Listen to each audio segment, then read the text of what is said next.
왜 그럴까 했더니 제가 서울중앙교회에서 5년 동안 목회를 했는데 서울중앙을 줄이면 서중앙이에요. 그래서 그런 것 같아요. 어쨌든 이 교회에 제가 아주 친근감이 듭니다. 이전 장 목사님이 전도회를 계획하시고 초청하셨기 때문에 연초에 목회자가 바뀌었을 때 제가 이 서중앙은 전도회를 못할 것이라는 생각이 들었습니다. 이게 후반기도 아니고 목회자 3월 1일 날 오자마자 6월 말 6월 달에 전도회 하는 것은 전도회 준비할 기간이 거의 없거든요. 그래서 못할 것 같다는 생각이 얼핏 들어서 제가 확인을 했습니다. 그랬더니 예정대로 한다고 그래서 약간 염려를 했는데 제가 와서 보니까 제가 전도회 다녀본 중에 이렇게 철저하게 준비된 교회는 그렇게 흔치가 않습니다. 정말 잘 준비하시고 이렇게 질서 있게 전도회를 잘 운영하셔서 정말 하나님께 감사드리고 여러분의 노고에 감사합니다. 물론 우리 이종환 목사님이 참 탁월하신 분인 거 제가 알고 있습니다. 여러분 평생 교회 다니시면서 이 정도 목사님 만나기 쉽지 않아요. 그러니까 좋은 목사님 계실 때에 연합해서 전에 없이 크게 교회를 부흥시키는 일이 있게 되기를 바랍니다. 이 목사님 제가 이 한 말이 헛되지 않도록 잘해주시기 바랍니다. 그래서 이 목사가 아무리 유능해도 교인들이 협력이 안 되면 못합니다, 일을. 그런데 이 교회는 정말 어느 교회보다 훨씬 단합된 모습으로 잘 조직화돼서 이 전도회를 아주 성공적으로 잘 준비하고 진행하신 것에 대해서 감사드리고 여러분의 교회 하나님의 풍성하신 역사가 성령의 역사가 늘 함께 하셔서 한국에서 제일 부흥하는 교회가 되기를 바랍니다. 그리고 저녁마다 짧지 않은 시간에 계속 참석하셔서 함께 말씀을 듣고 나누었던 우리 모든 성도들 또 새로 오신 분들 진심으로 감사드리고 이 뿌려진 말씀의 씨앗이 헛되지 아니하고 언젠가 열매가 되기를 바랍니다. 하나님의 말씀은 살았고 생명력이 있는 것이기 때문에 뿌려진 씨앗이 언젠가는 다 열매를 맺게 되어 있습니다. 제가 목회 나와서 첫 목회지가 장이동입니다. 장이동에서 제가 목회하는 이제 초년 목회 시절에 한 가정을 방문해서 물론 교회를 좀 다니고 계셨지만 좀 굳건하게 진리에 세우기 위해서 열심히 성경 가르치고 또 그 자녀들에게 성경을 가르치고 했는데 그 씨가 살아서 임경숙 집사님이에요. 그때 장이동 교회에서 저와 같이 성경 공부하던 청년인데 이렇게 훌륭한 집사가 되어 있습니다. 제가 서중환 앞에 선교부장 할 때 영등포 어느 한 지역에서 연합전도회를 했습니다. 그 구도자들이 많이 왔는데 그때 강사는 홍명관 목사님이셨고 어느 교회에서 연락이 왔어요. 한 구도자가 그 전도에 계속 참석해서 우리 진리를 깨달았는데 좀처럼 회심을 안 한다는 거예요. 그래서 저를 보고 와서 좀 도와달라고 연락이 왔습니다. 제가 선교부장이니까. 그래서 가서 이제 그분을 만나가지고 순복음교회 다니고 구역장이고 하루 열심히 있는 분이에요. 그래서 1시간 동안 성경을 열심히 이제 가르치고 결심을 시켰어요. 그분이 이제 침례를 결국은 받았습니다. 받았는데 이 반주자가 그 딸입니다. 그러니까 이 말씀의 씨앗은 언제나 살아있어요. 그래서 이번에 뿌려진 말씀의 씨앗이 언젠가 열매를 맺을 것으로 기대하시고 여러분 꾸준히 헌신하시고 노력하시기를 바랍니다. 오늘 일정이 좀 바빠서 제가 좀 말을 빨리빨리 해야 될 것 같습니다. 한 주간 동안 우리는 용과 싸우는 여자의 일생이라고 하는 주제로 말씀을 나누었고 이것이 무슨 의미인지 여러분들은 이제 확실히 깨닫게 되셨을 것입니다. 용과 싸우는 여자의 일생, 사탄과 악의 세력과 싸우는 교회가 어떤 역사를 거쳐서 여기까지 왔고 또 재림하실 것이고 여자의 후손은 다시 오실 것이고 그 이후에 어떻게 될 것인지 오늘 그 문제를 다루게 되겠습니다. 지구의 천년 휴식과 여자의 승리라는 제목으로 오늘 말씀을 드립니다. 잠언 29장 18절에 보면은 묵시가 없으면 백성이 방자에 행하거니와 율법을 지키는 자는 복이 있느니라. 여기 묵시는 계시를 말합니다. 영어 성경에는 리벌레이션이라고 되어 있습니다. 계시가 없으면 백성이 함부로 마음대로 질서 없이 산다는 것입니다. 그러나 이 계시를 가지고 묵시를 가지고 거기에 기준해서 하나님의 법도를 지키는 자들에게 복이 있다고 말씀하십니다. 성경에 나오는 최초의 예언, 계시의 말씀은 창세기 3장 15절입니다. 이 말씀을 가지고 우리가 한 주간 동안 예언을 풀어왔습니다. 다시 한번 이 말씀을 확인하고 시작을 하겠습니다. 내가 하나님께서 너로 뱀, 사탄, 마귀에게 말씀하십니다. 여자와 원수가 되게 하겠다. 사탄과 교회는 원수가 되겠다는 말은 싸우겠다는 것입니다. 너의 후손도 사탄의 일을 대행하는 이 악의 세력들, 이 세상의 세력들도 여자의 후손, 예수 그리스도이시죠. 여자의 후손과 원수가 되게 하리니 여자의 후손은 예수 그리스도는 내 머리를 상하게 할 것이요 사탄은 결국 머리를 상하여 멸망하게 될 것이라는 예언입니다. 그리고 너는 사탄 너는 그의 발꿈치를 여자의 후손의 발꿈치를 상하게 할 것이라. 이 발꿈치를 상하는 것은 일시적인 상처입니다. 이 성경절 안에 예수님께서 발꿈치를 상하시는 사건은 예수님의 십자가 죽음과 부활과 승천을 말하는 것입니다. 일시적인 상처를 말하는 것이죠. 그래서 이 창세기 3장 15절 속에 성경의 모든 역사가 다 들어있고 우리는 그 역사를 몇 개의 중요한 예언을 통해서 한 주간 동안 공부를 했습니다. 다시 한번 어제 보셨던 계시록 12장의 선악의 싸움, 여자와 용의 싸움의 4단계를 잠깐 보겠습니다. 이 선악의 싸움은 4단계로 이어져 오고 있습니다. 첫 번째 단계에서는 하늘에서 미가엘과 용이 싸웠고 용이 하늘에서 내어 쫓겼습니다. 그리고 창조가 있었습니다. 창조 후에 사단이 즉시로 인간 세계에 들어와서 하와를 미혹하는 데 성공했고 인간은 타락하여 죽게 되었습니다. 이 죽게 된 인류를 구원하시기 위해서 하나님께서 선언하신 것이 창세기 3장 15절이고 그 주인공은 여자의 후손 예수 그리스도이십니다. 그래서 두 번째 싸움은 사탄이 여자의 후손 예수 그리스도를 태어나지 못하게 또 태어난 후에 집요하게 예수를 공격하는 싸움이 두 번째 싸움이에요. 결국 이 싸움도 예수님께서 십자가에서 모든 것을 다 이루시고 인간을 구원하시는 역사가 사역이 완성됨으로 예수님께서 승리하셨습니다. 세 번째 싸움은 예수님께서 하늘로 가신 다음에 이 땅에 교회가 남겨졌습니다. 이 교회를 쓸어버리기 위해서 세상의 세력이 동원되어서 하나님의 백성과 교회를 공격합니다.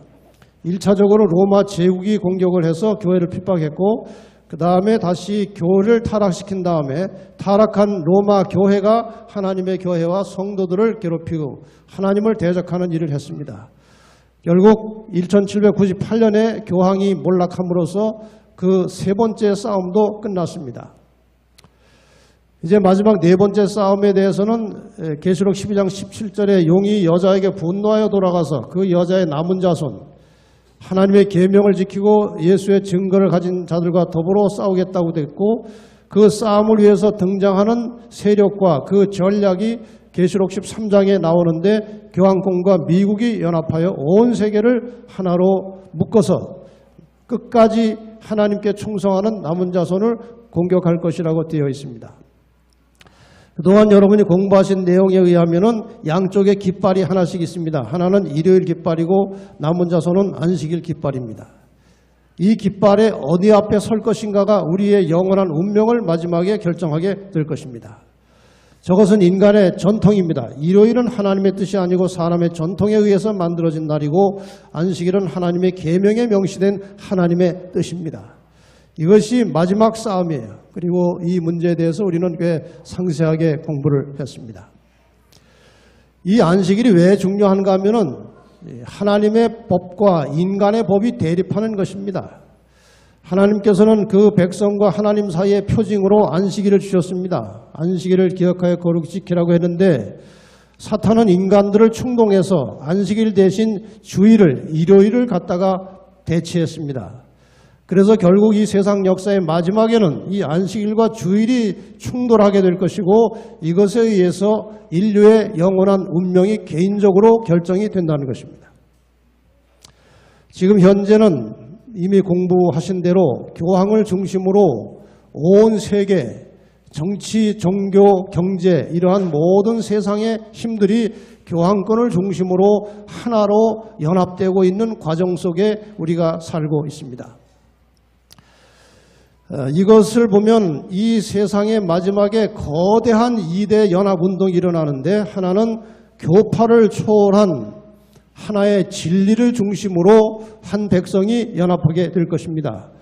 그리고 진리와 상관없이 하나의 거대한 세력, 교회를 중심으로 연합하는 일이 일어날 것입니다. 이 연합 세력의 핵심은 일요일과 안식일입니다. 설명드렸듯이. 이것이 지금 서서히 이 분리 작업이 진행되는 시대에 여러분과 제가 살고 있는 것입니다. 여러분이 공부하신 내용에 의하면 남은 자손이 있고 바벨론이 있습니다. 세상 역사의 마지막 부분에 남은 자손 안에도 쭉정이가 있습니다. 그리고 영적 바벨론 안에도 알곡이 있습니다. 이것이 분리 작업이 있어야 되는 거예요. 일요일 법령, 썬데이 로우가 발동이 돼서 남은 자손들에게 핍박이 시작되면 쭉정이가 가려집니다. 쭉정이는 사람이 가려낼 수 없습니다. 이것은 하나님만 하실 수 있는 일입니다. 아무도 인간의 속과 중심을 모릅니다. 하나님께서 이 일을 하십니다. 그런데 이 하나님을 믿는 신실한 백성들에게 일요일 법령을 통한 환난과 핍박이 몰아닥치면 쭉정이는 자동으로 떨어져서 바벨론으로 넘어가게 되어 있어요.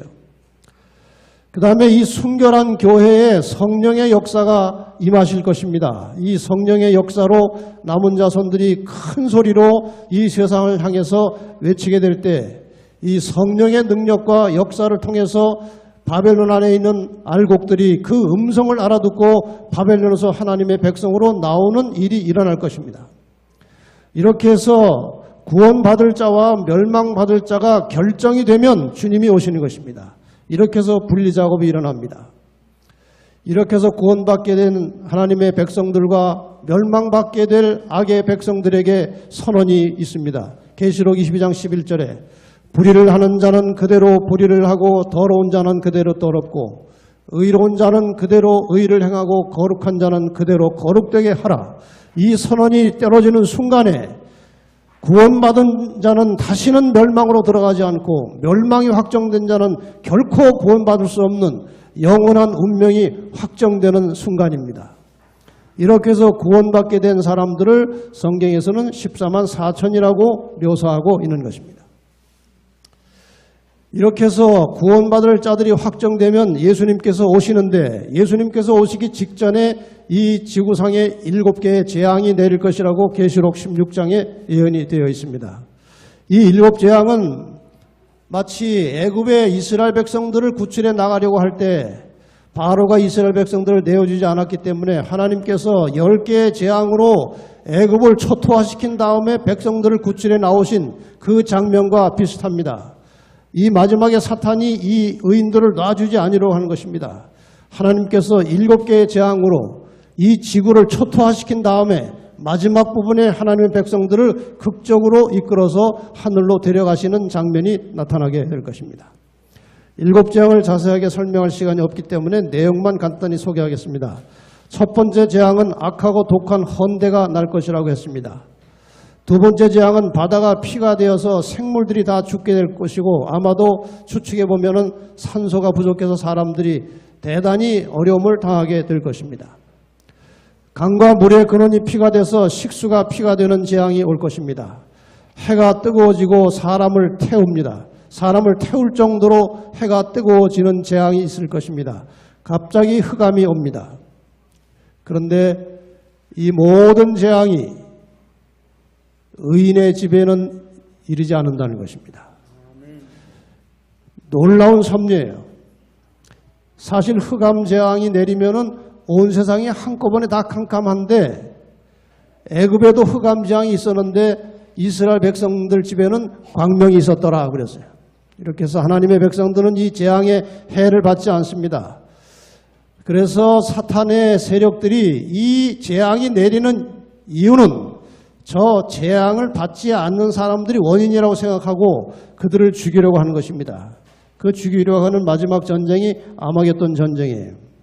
그래서 6번째 재앙은 이름이 나오지 않고 그냥 마지막 아마겟돈 전쟁이 준비되는 과정이 나옵니다. 이 아마겟돈은 상당히 어려운 용어 중에 하나입니다. 그래서 어디서 흘러온 이야기인지 모르지만 어떤 사람이 그랬다고 그래요. 또 어려우니까 아마 겟돈 전쟁인가 보다 그랬다고 그래요. 이게 겟돈 전쟁이 아니고 아마겟돈이라는 말은 하르라고 하는 말과 무깃도라는 말이 합성된 합성 단어입니다. 하르 무깃도. 하르는 산들이라는 게 산. 무깃도의 산들, 그것이 아마겟돈의 뜻입니다. 무깃도라고 하는 것은 이스라엘 약간 북쪽에 위치한 지명 이름이에요. 근데 이 지대가 굉장히 높고 중요한 요충지이기 때문에 고대로부터 모든 중요한 전쟁에서 이 무깃도를 먼저 점령하면은 이길 수 있다는 거예요. 그래서 이 무깃도라는 것은 전쟁에 아주 중요한 요충지였기 때문에 이 아마겟돈 무깃도의 산들이라고 하는 이 이름은 이 세상 역사의 마지막에 일어날 매우 중요한 선악간의 마지막 영적이면서 실제적인 전쟁으로 우리가 해석할 수 있는 것입니다. 이 준비가 끝나면서 하늘에서 되었다라고 하는 음성과 함께 큰 지진이 나고 큰 우박이 떨어지면서 마지막 이 악의 세력이 하나님의 백성들을 완전히 죽여서 없애려고 하는 이 마지막 아마겟돈 전쟁이 일어나는 것으로 예언이 되어 있습니다. 이 순간에 하늘이 열리고 하늘에서 예수님이 재림하시도록 되어 있습니다. 여기에 대하여 한 영감적인 책에 보면 이 아마겟돈 전쟁이 막 터져서 하나님 백성들이 극도의 위험에 처했을 때에 이런 일들이 있겠다고 기록되어 있습니다. 하늘에서 하나님의 음성이 들리고 예수님께서 재림하실 날짜와 시간이 선포되고 하나님의 백성들에게 영원한 언약이 주어진다. 가장 큰 뇌성처럼 하나님의 음성은 온 땅에 들린다. 하나님의 백성들은 서서 그들의 눈을 위를 향하여 주목하고 귀를 기울인다. 그들의 얼굴은 하나님의 영광으로 환해지고 마치 모세가 시내산에서 내려온 때와 같이 빛난다. 악인들은 그들을 쳐다볼 수 없다. 안식일을 거룩히 지킴으로 하나님을 존경해온 사람들에게 큰 축복이 선고될 때에 큰 승리의 함성이 일어난다. 여러분, 예수님께서 재림하시는 것을 어떤 분들이 무섭다고 하는 분들이 있어요. 이 실제 상황을 가상해 보면 절대로 무서운 시간이 아니에요. 의인들이 지금 악인들의 힘에 의해서 다 그냥 절박한 거의 죽음 직전까지 가 있는 상태에서 하늘이 열리고 예수님께서 오시기 때문에 겁나는 시간이 아니라 정말 감격의 시간이 될 것입니다. 절대로 무서운 사건이 아니에요. 준비된 성도들에게 그리스도의 재림은 지상 최대의 기쁨과 환희의 순간이 될 것입니다. 곧 사람의 손바닥 반만한 작은 검은 구름이 동쪽에서 나타난다. 그것은 그리스도를 두르고 있는 구름인데 멀리서는 어둠에 둘러싸인 것처럼 보인다. 하나님의 백성들은 그것이 인자의 징조임을 깨닫는다. 그들은 엄숙한 침묵 속에서 그 구름이 땅으로 점점 가까워짐을 주목한다. 그 구름은 점점 밝아지고 영광스럽게 되어 마침내 커다란 흰 구름이 되는데 그 아래는 타는 불과 같이 광명한 빛이 있고 그 위에는 언약의 무지개가 있다. 예수님께서는 강한 정복자처럼 구름을 타고 오신다. 이렇게 해서 재림은 가상적인 이야기가 아니고 꿈속의 이야기가 아니고 현실로 인간 세계에 나타나는 것입니다. 믿으십니까? 확실히 믿으십니까? 네, 안 믿어도 오십니다. 준비가 되었든지 안 되었든지 간에 믿든지 안 믿든지 간에 예수님은 반드시 다시 오십니다. 예수님께서 오시는 장면을 실제와는 많이 차이가 있겠지만 잠깐 우리도 경험해 보는 게 좋겠습니다. 예수님께서 약속하셨던 내가 가서 처소를 예비하면 다시 와서 너희를 내게로 영접하여 나 있는 곳에 너희도 있게 하리라는 예수님의 약속이 성취되는 순간입니다. 예수님께서 모든 세상 사람들이 지켜보는 가운데 이 세상에 내려오십니다. 그분이 오실 때에 부활하는 일들이 있을 것입니다. 많은 사람들이 주님의 재림을 보게 될 것입니다. 그를 찌른 자도 볼 것입니다. 이렇게 해서 예수님께서 이 땅에 재림하십니다. 이 재림은 분명하고 확실한 것입니다. 확실하게 이 땅에 일어날 사건입니다. 주님은 분명히 다시 오십니다. 그리고 오실 날이 얼마 남지 않은 것입니다. 세상 여러 징조를 볼 때 주님께서 이 땅에 우리를 데리러 오실 날이 심히 임박해 있음을 깨닫게 됩니다. 자, 예수님께서 재림할 때 구체적으로 어떤 사건들이 일어날 것인지에 대하여 성경은 꽤 상세하게 우리에게 안내하고 있습니다. 데살로니가전서 4장 16절에 보면은 주께서 호령과 천사장의 소리와 하나님의 나팔로 친히 하늘로 쫓아 강림하시리니 그리스도 안에서 죽은 자들이 먼저 일어나고 부활하는 것이죠. 그리스도 안에서, 신앙 안에서, 주 안에서 잠든 자들이 주님 오시는 그 순간에 부활하여 일어나는 엄청난 놀라운 사건들이 일어나게 될 것입니다. 그 후에 죽었던 의인들이 부활한 이후에 우리 살아남은 자도 저희와 함께 죽었다가 부활한 성도들과 함께 구름 속으로 끌어올려 공중에서 주를 영접하게 하시리니 그리하여 우리가 항상 주와 함께 있으리라. 예수님께서 재림하실 때 이 발이 땅에 닿지 않습니다. 공중에 머물러 계시고 천사들이 내려와서 우리를 데리고 공중에 가서 거기서 예수님을 만나게 될 것이고 이렇게 만난 이후에는 다시는 주님과 헤어지지 않고 영원히 살겠다는 것입니다. 이것이 재림할 때 일어나는 사건입니다. 그 다음에 그 부활하는 순간에 부활한 사람과 예수님의 재림을 맞이할 때 공중으로 같이 올라갈 성도들이 순식간에 호련히 변화되는 장면이 나옵니다.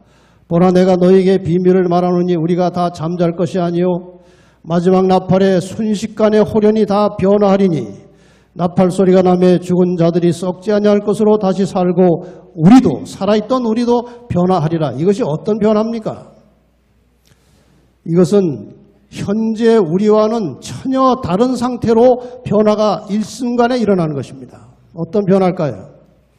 사실 우리는 영혼이라는 말은 쓰고 있지만 영혼을 이해를 못합니다. 그렇지 않습니까? 하루살이가 내일을 모르듯이 우리는 영혼이 뭔지 모릅니다. 저희 아이가 초등학교 들어가기 전에 한 6살, 7살쯤 되었을 때 어느 날 저에게 갑자기 질문을 했습니다. 아빠, 우리가 하늘나라에 가면은 영원히 살아? 그래요. 뭘 듣고 그런 질문을 했는지 모르겠어요. 그러나 그런 질문을 하는 거예요. 그래서 그렇다 그랬더니 지겹겠어 그래. 여러분 그 아이의 생각이 틀린 생각이 아니에요. 지금 우리가 사는 이러한 현실 세계가 영원히 계속된다면 안 죽고 지겨운 거예요.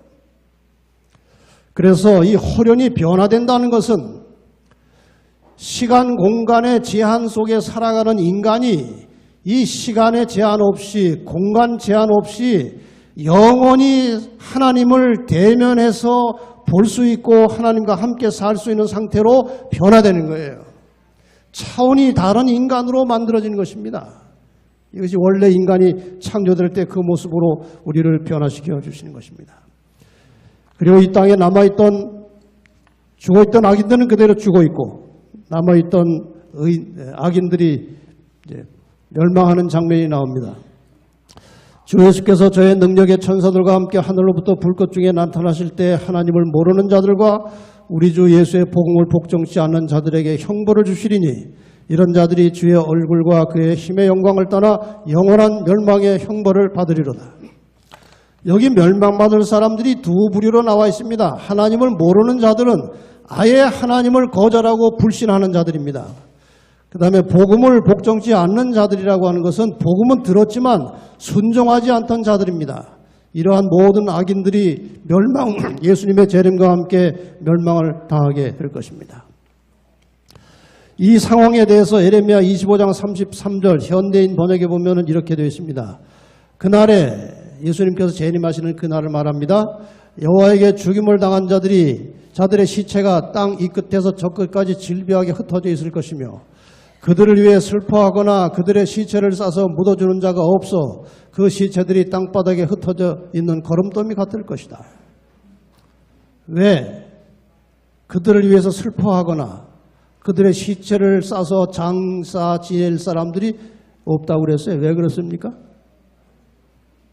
다 죽었어요. 한꺼번에 다 죽었습니다. 그래서 장례식이 없이 그냥 시체들이 이 지구 표면에 널려져 있는 거예요. 이것이 예수님께서 재림하시고 그 백성들이 하늘로 올라간 이후에 이 지구상의 상태를 묘사하고 있는 것입니다. 사탄은 죽지 않고 결박될 것이라고 예언되어 있습니다. 또 내가 보매 천사가 무저갱 열쇠와 큰 쇠사슬을 그 손에 가지고 하늘로서 내려와서 용을 잡으니 곧 옛 뱀이요 마귀요 사탄이라. 잡아 1000년 동안 결박하여 무저갱에 던져 잠그고 그 위에 임봉하여 1000년이 차도록 다시는 만국을 미혹하지 못하게 하였다가 그 후에는 1000년이 찬 후에는 반드시 잠깐 놓이라. 좀 이상한 장면이죠. 의인들은 다 하늘로 갔습니다. 악인들은 다 죽었습니다. 누구만 남았어요? 사탄만 남았습니다. 여기 쇠사슬을 가지고 와서 뭐 잡아서 묶어서 그 끝이 보이지 않는 뭐 무저갱에다가 집어 던져놓고 잠그고 이것은 다 상징적인 말입니다. 사탄이라는 존재는 그런 쇠사슬에 묶여 있을 존재가 아닙니다. 여기 나오는 것은 의인들은 다 하늘로 갔고 악인들은 다 죽어있는 지구상에 아무 할 일 없이 있는 이 상태를 결박된 것이라고 묘사하는 거예요. 그렇게 생각하시면 정확합니다. 사단을 묶어서 구덩이에 던져 넣어봐야 아무 소용이 없는 거예요. 그냥 홀로 지구에 갇혀있는 이 상태를 사탄이 결박됐다고 했습니다. 이것이 영원한 결박이 아니고 1000년 후에 잠깐 놓이겠다고 그랬어요. 이것이 무슨 뜻인지 이제 공부를 하겠습니다. 예수님께서 재림하실 때 일어나는 사건들 요약하겠습니다. 죽은 의인들이 부활했고 그 다음에 살아있던 의인들이 승천했고 그 다음에 악인들은 멸망하고 사탄은 결박돼서 지구상에 홀로 갇혀 있습니다. 그 다음에 1000년이 지난 다음에 다시 잠깐 놓이겠다고 그랬기 때문에 이 1000년에 대한 설명을 좀 하려고 합니다. 1000년기 동안에 어떤 일이 벌어질 것이냐. 또 내가 보좌들을 보니 거기 앉은 자들이 있어 심판하는 권세를 받았더라. 또 내가 보니 예수의 증거와 하나님의 말씀을 인하여 목배임을 받은 자의 영혼들과 이것은 죽었다가 부활하여 구원받은 사람들입니다.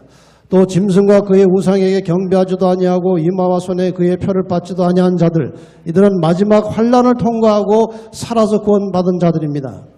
이 사람들이 살아서 그리스도로 더불어 하늘에서 1000년 동안 왕노릇하니 이는 첫째 부활이라. 1000년 동안 구원받은 성도들이 하늘에서 왕노릇한다는 말이 여기 나옵니다. 이 첫째 부활에 참여하는 자들은 복이 있고 거룩하다. 예수님께서 재림하실 때 일어나는 부활이 첫째 부활이에요. 첫째 부활이 있다는 것은 둘째 부활을 전제하는 것입니다. 둘째 부활에 대해서는 나중에 다시 설명드리겠습니다. 둘째 사망이 그들을 다스리는 권세가 없고 둘째 사망이라는 말이 나오는 것을 보면 첫째 사망이 있다는 거예요.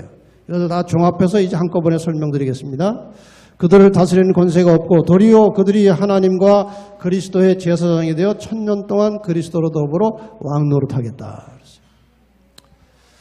자, 이게 왕노릇하겠다는 말이 2번 나옵니다. 이것은 여러 가지 의미가 있겠습니다만은 옛날의 왕들은 재판을 자기가 했습니다. 재판을. 옛날에 왕들이 하는 일 중에 하나가 재판이에요. 여러분이 구약성에 읽어보시면 왕들이 재판하는 장면이 나옵니다. 여러분이 잘 아시는 솔로몬도 그 재판한 이야기가 나와요. 그 두 여인을 가지고 재판한 이야기 나오고 다윗도 많은 재판을 했어요. 다시 말해서 구원받은 성도들이 하늘에서 심판을 하겠다는 것입니다. 재판을 하겠다는 거예요. 고린도전서 6장 2절과 3절에 보면 사도 바울이 이미 이것을 내다보고 기록해 놓은 글이 하나 있습니다. 말씀이. 성도가 세상을 판단할 것을 너희가 알지 못하느냐. 우리가 천사를 판단할 것을 너희가 알지 못하느냐. 이것은 구원받은 성도들이 하늘에 가서 1000년 동안에 여러 가지 많은 일을 하겠지만 그중에 중요한 역할 하나가 세상의 죽은 악인들을 재판하는 것입니다. 심판하는 것입니다. 그리고 하나님과 함께 악인뿐만 아니고 천사들까지, 악한 천사들까지 판단하고 재판하겠다는 말씀이에요. 왜 그것이 필요합니까? 하나님께서 어떤 사람을 구원하시고 어떤 사람을 멸망할지는 하나님의 심판 기준으로 정해지는 것입니다. 사람이 볼 때는 이상할 수도 있어요. 우리가 하늘에 가면 3번 놀란다고 합니다. 나 같은 죄인이 이런 곳에 왔다는 것. 아까 우리 사랑의 듀엣이 하늘의 장면을 자기네 아파트라고 하고 한참 소개를 했는데 그건 그저 인간적인 언어고 정말 어마어마하게 우리의 상상을 초월하는 아름다운 곳에 우리가 가게 될 것인데 나 같은 죄인이 여기에 왔다는 것에 대해서 놀랄 것입니다. 또 하나 놀라는 것은 그 사람이 어떻게 못 왔느냐 하는 거 놀란 거예요. 이런 일이 절대 있어서는 안 되겠지만 여러분이 다 가셨는데 제가 안 보이면 이상할 겁니다. 그때 소중하게 와서 아는 척하고 떠들더니 뭔 숨어서 죄를 져가지고 못 왔나. 또 이 사람이 어떻게 왔느냐 하는 거예요. 사람의 생각하고 다른 거예요. 그래서 하나님과 함께 모든 죽은 악인들을 심리하고 심판하여 마지막 결론은 하나님은 참으로 사랑이시고 공의로우시다. 하나님을 찬양하면서 이 재판은 끝납니다. 단 한 건도 잘못된 재판이 없는 거예요. 완벽하게 공정하게 하나님께서 세상을 심판하셨다는 결론을 얻고 다시 한번 하나님께 머리를 숙여 경배하고 그분의 사랑과 공의에 찬양을 돌리게 될 것입니다. 이렇게 해서 이제 심판이 끝나면 이 사탄이 홀로 머물고 있던 이 폐허가 된 이 황막한 지구상에 어떤 일이 일어날 것이냐. 자, 천년기 동안에 일어난 일들 다시 복습합니다. 지구는 황폐되어 있고 사탄은 갇혀 있고 악인들은 죽어 있습니다. 성도들이 세상을 심판하는 일들이 있게 될 것입니다. 천년이 다 찼습니다. 어떤 일이 일어날 것입니까?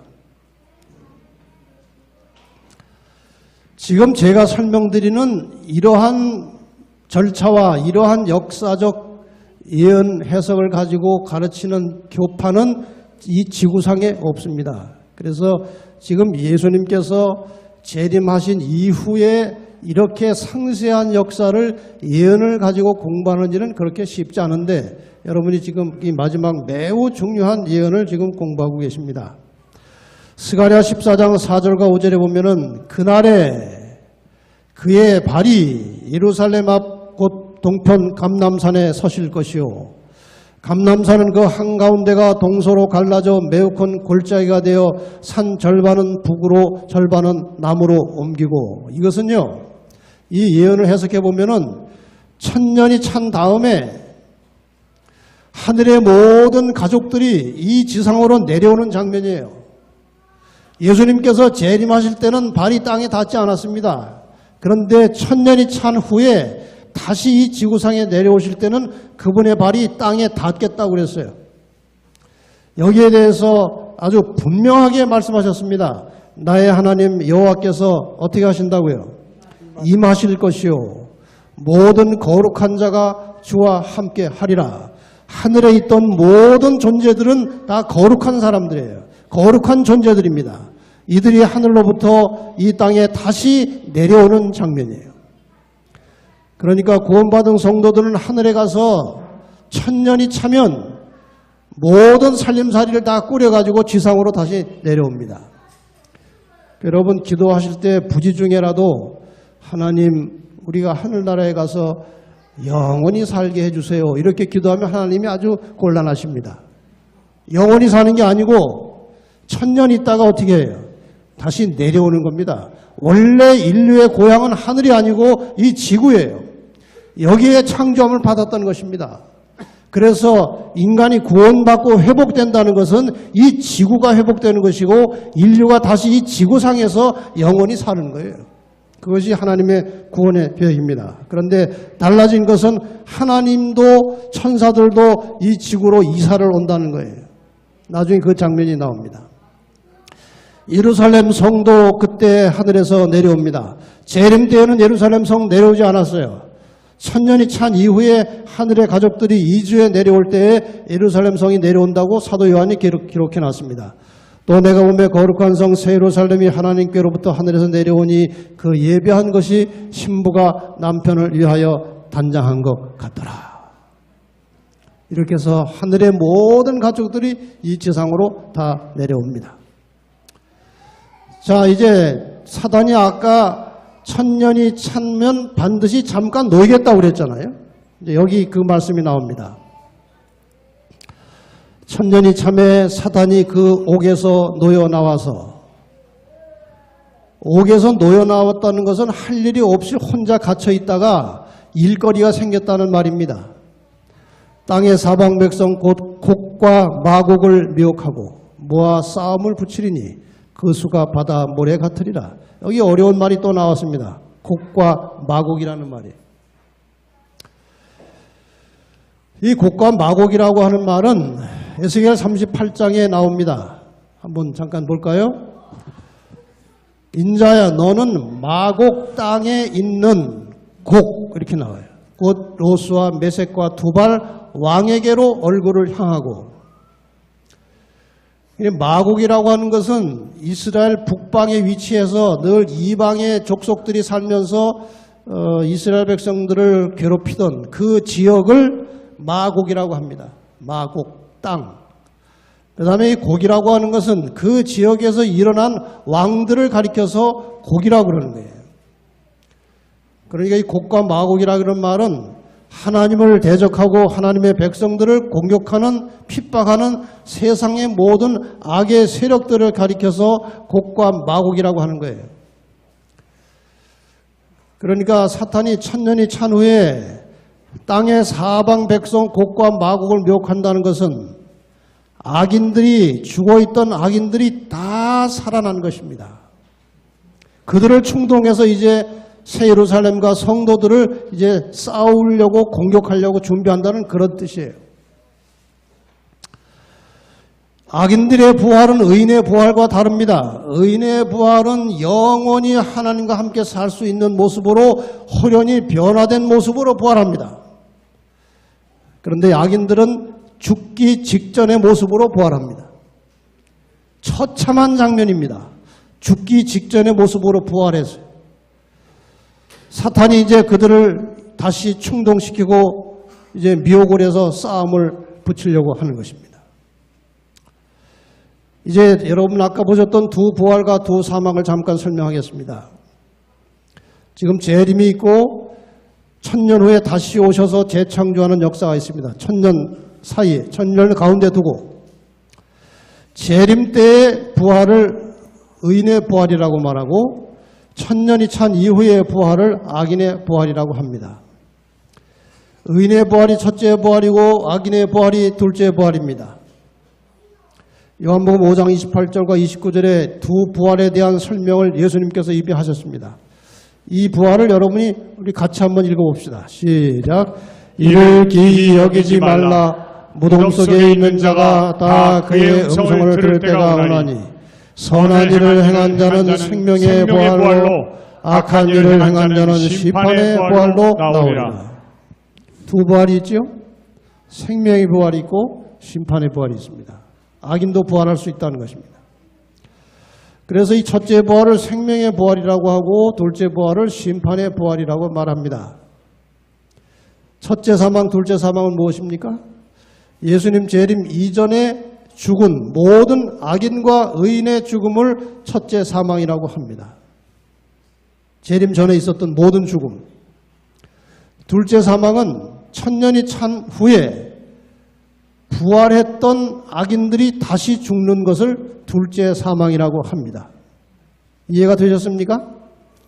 그러니까 이 지구상에는 세 부류의 사람이 있어요.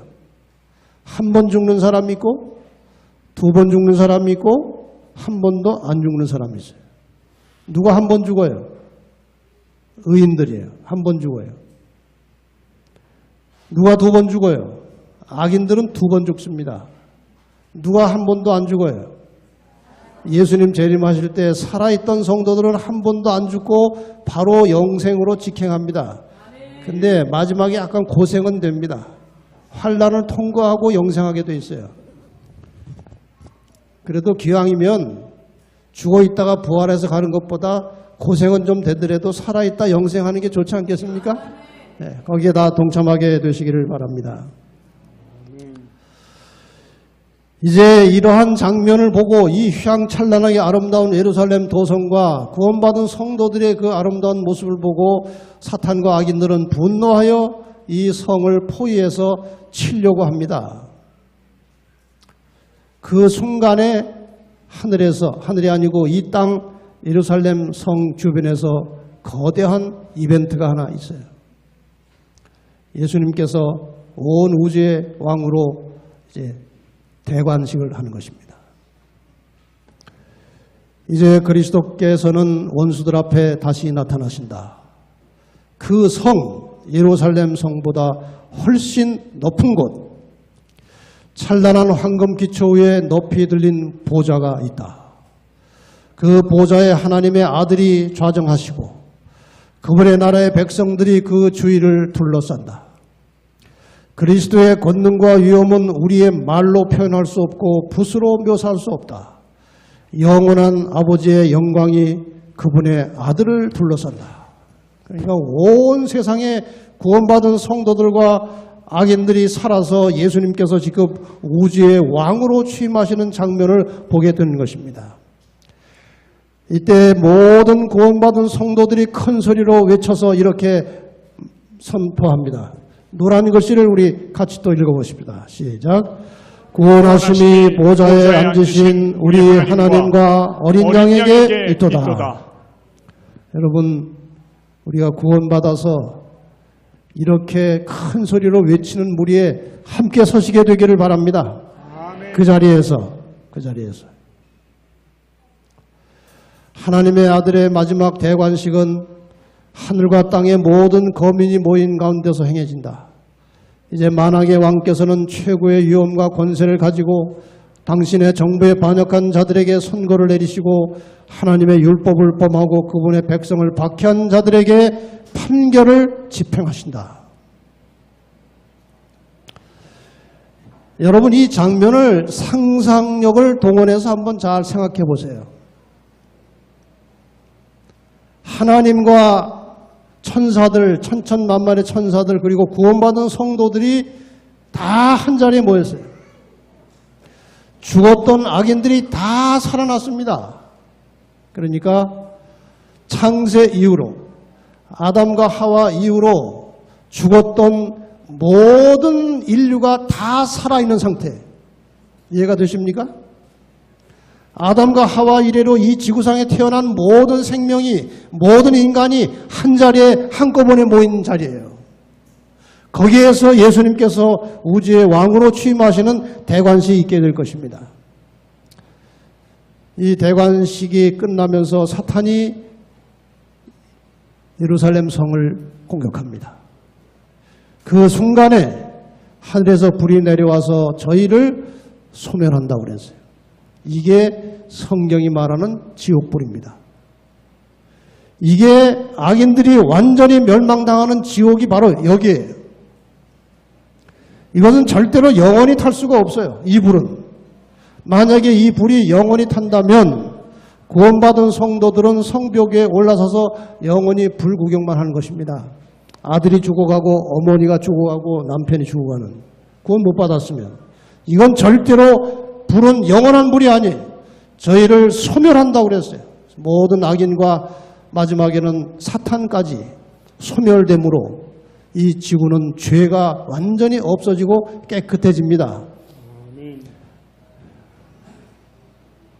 이 깨끗해진 세상에 하나님께서 재창조를 하십니다. 또 내가 새 하늘과 새 땅을 보니 처음 하늘과 처음 땅이 없어졌고 바다도 다시 있지 않더라. 여러분 저기 잘 보세요. 처음 하늘 처음 땅은 뭡니까? 처음 하늘 처음 땅은 창세기에 나오는 하나님의 창조에 의해서 만들어진 지구를 말하는 거예요. 이 죄 때문에 다 망가졌습니다. 정말 요즘 그 서울에 살아보시면요, 뭐 광주는 이제 어떤지 잘 모르겠습니다만은 공기가 깨끗한 날이 별로 없어요. 숨쉬기가 어려운 세상이 됐습니다.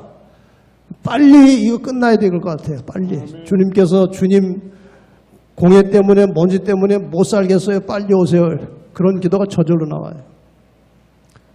처음 하늘과 처음 땅 이렇게 더럽혀졌어요. 죄 때문에. 그런데 이것이 다 불로 소멸되고 하나님께서 새 하늘과 새 땅을 다시 만드십니다. 정말 아름다운 새 하늘과 새 땅에서 여러분과 제가 하나님과 함께 영원히 살게 될 것입니다. 아멘. 1000년이 지난 다음에 일어날 사건 다시 한번 복습할까요? 하늘 가족들이 지구로 다 이사 내려왔습니다. 새 예루살렘도 내려왔습니다. 죽은 악인들이 부활합니다. 예루살렘을 공격하려고 합니다. 그때 악인들은 다 소멸되고 새 하늘과 새 땅을 창조하시고 구원받은 성도들이 하나님과 함께 그 땅에서 영원히 살게 될 것입니다. 그리고 보좌에서 이런 음성이 들린다고 계시록 21장 3절 4절에 있습니다. 이제 다 같이 이 말씀을 읽겠습니다. 시작.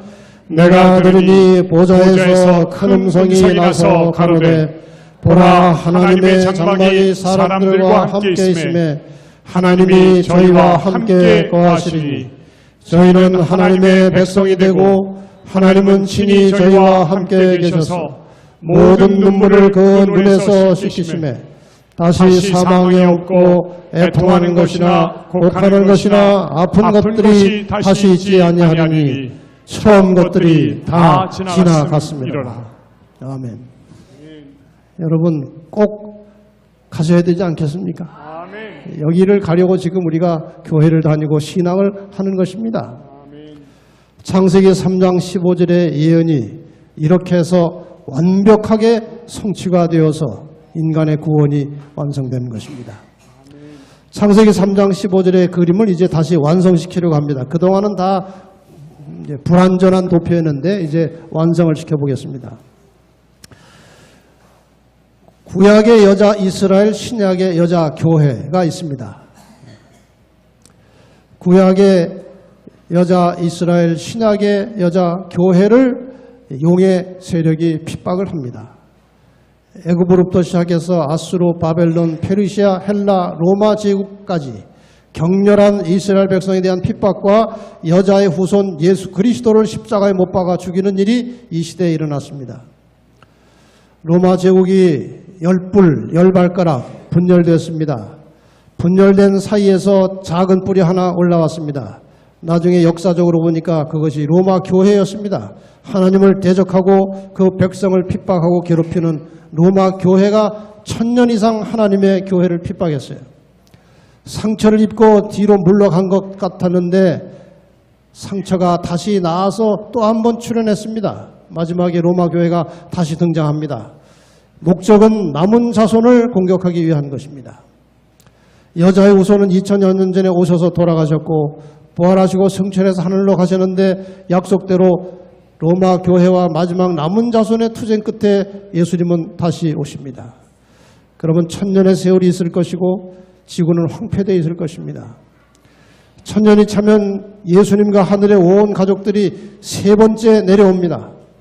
세 번째 내려오고 새로운 세상이 창조되고 영원히 같이 사는 것입니다. 지금 저기 보시는 도표가 성경에 나타난 전체의 구원의 역사고 구원은 구체적으로 그렇게 이루어지는 거예요.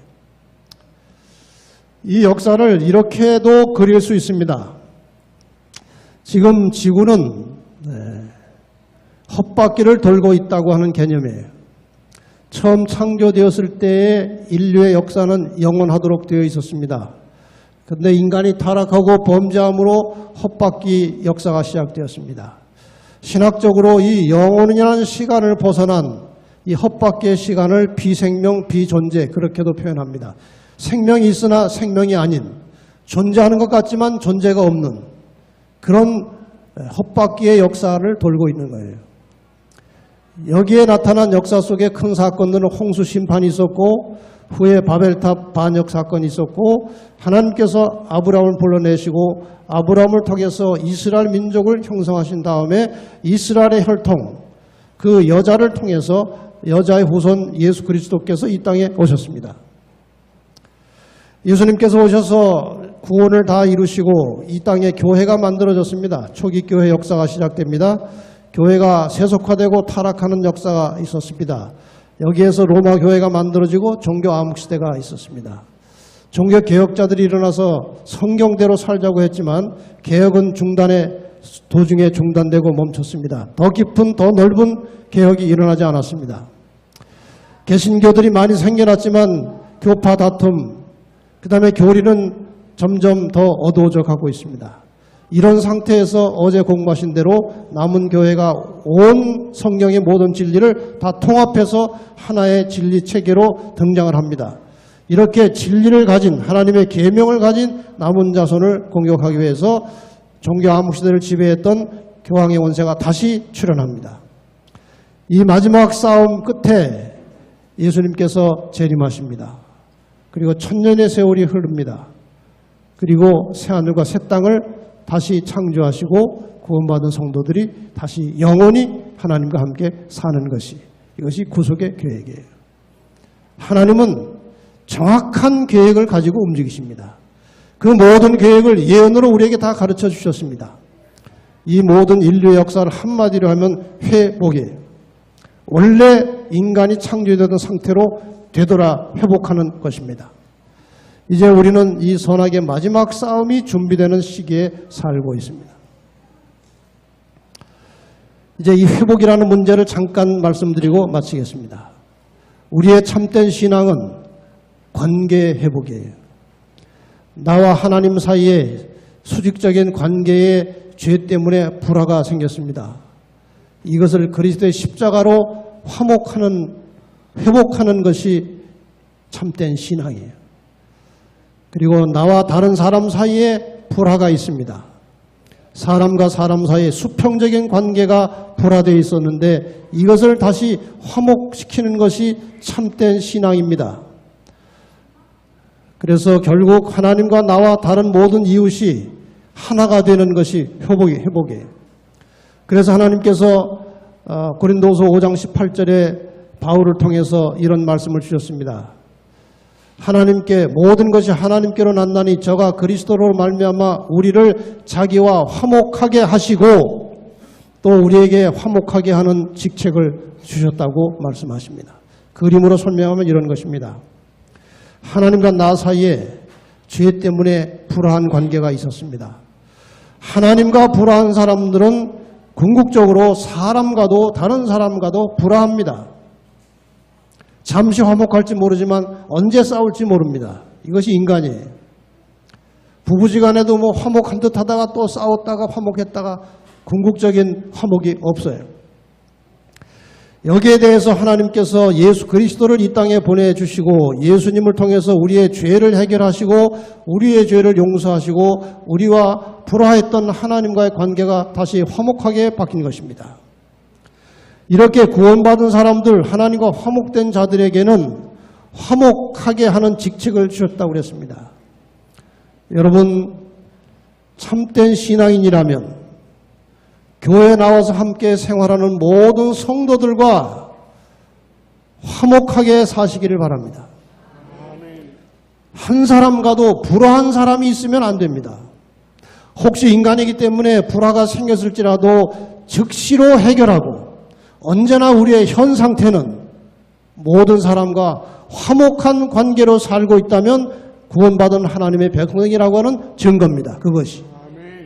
그리고 다른 사람을 하나님과 화목시키는 일, 이것은 하나님과 불화한, 하나님을 알지 못하는 사람들에게 복음을 전하여 그들도 하나님과 화목하게 하는 것입니다.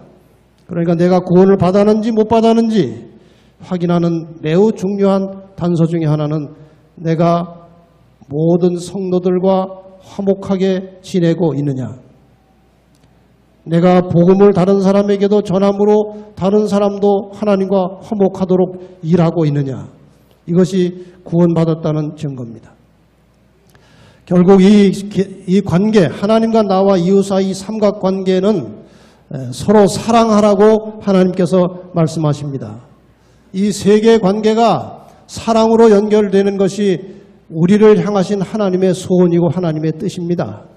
여러분, 하나님을 사랑하고 이웃을 사랑하는 신앙을 가져야 되는데 이 사랑은 매우 추상적인 감성적인 단어입니다. 구체적으로 사랑하라는 것을 실천으로 옮긴 것이 남을 대접하라는 것입니다. 남에게 대접을 받고자 하는 대로 남을 대접하고 사는 사람들, 나의 가진 모든 것을 활용해서 다른 사람의 유익과 행복을 위해서 살고 있다면 그 사람은 하나님의 백성이 확실합니다. 이 이야기를 읽고 마치겠습니다. 록펠러 이야기를 여러분이 잘 아십니다. 록펠러는 33살에 백만장자가 됐습니다. 43세에 미국의 최대 부자가 됐습니다. 53세에 세계 최대 갑부가 됐지만 행복하지 않았습니다. 55세에 그는 불치병으로 1년 이상 살지 못한다는 사형 선고를 받았습니다. 그리고 최후 검진을 위해서 휠체어를 타고 병원에 들어갔습니다. 그때 병원 로비에 실린 액자의 글이 눈에 들어왔습니다. 주는 자가 받는 자보다 복이 있다. 그 글을 보는 순간 그 마음속에 전율이 생기고 눈물이 났다고 그랬습니다. 선한 기운이 온몸을 감싸는 가운데 그는 눈을 지그시 감고 생각에 잠겼습니다. 잠시 후에 시끄러운 소리에 정신을 차리게 됐는데 입원비 문제로 다투는 소리였습니다. 병원 측은 병원비가 없어 입원이 안 된다고 하고 어떤 환자에게, 환자의 어머니는 입원시켜달라고 울면서 사정을 하고 있었습니다. 록펠러는 곧 비서를 시켜서 병원비를 지불하고 누가 지불했는지 모르게 했습니다. 얼마 후 은밀히도 온 소녀가 기적적으로 회복이 되자 그 모습을 조용히 지켜보던 록펠러는 얼마나 기뻤는지 모릅니다. 나중에 그는 자서전에서 그 순간을 이렇게 표현했습니다. 저는 살면서 이렇게 행복한 삶이 있는지 몰랐습니다. 그때 그는 나눔의 삶을 작정합니다. 많은 구호단체를 만들고 많은 장학재단을 만들었습니다. 나누기 시작했습니다. 그와 동시에 신기하게 그의 병도 사라졌어요. 그 뒤에 그는 98세까지 살면서 선한 일에 힘썼습니다. 55세에 다 죽어가던 사람이 생각을 바꾸고 삶의 중심을 자기로부터 다른 사람으로 옮기고 가진 것을 베풀고 나누고 새로운 삶을 시작했을 때 그는 그 후로부터 40년 이상을 더 살았습니다. 나중에 그는 회고합니다.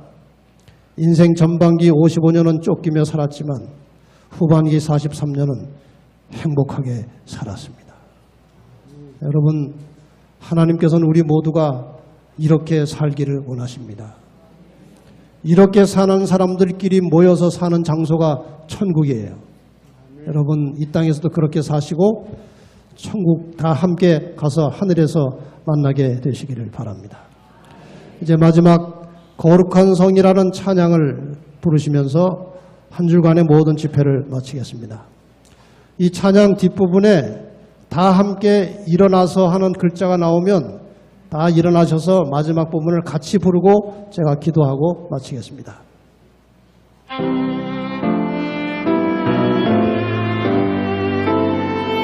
소리가 너무 커. 소리가 너무 크다.